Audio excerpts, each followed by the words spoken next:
Hi friends, ప్రకృతి వ్యవసాయంలో మొట్టమొదట చేయాల్సింది భూమికి బలాన్ని ఇవ్వటం.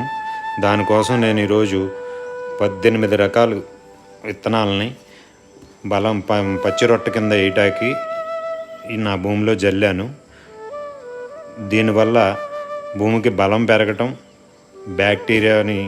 మంచి రకమైన బ్యాక్టీరియాని ఇవ్వటానికి ఉపయోగపడుతుందన్న ఉద్దేశంతో ఫస్ట్ చేయాల్సిన పని ఇది.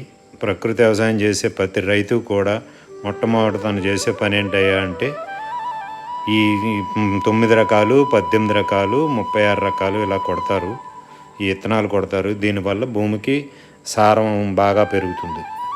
ఓకే ఫ్రెండ్స్, మీరు కూడా ఎవరన్నా ప్రకృతి వ్యవసాయం చేసేవాళ్ళు ఉంటే, ప్రస్తుతం వర్షాలు పడినాయి కాబట్టి ఈ 18 రకాలు కానీ, 36 రకాలు కానీ, లేదంటే 9 రకాలు కానీ, అవి కూడా కుదరకపోతే కనీసం జీలకైనా సరే వేసుకో.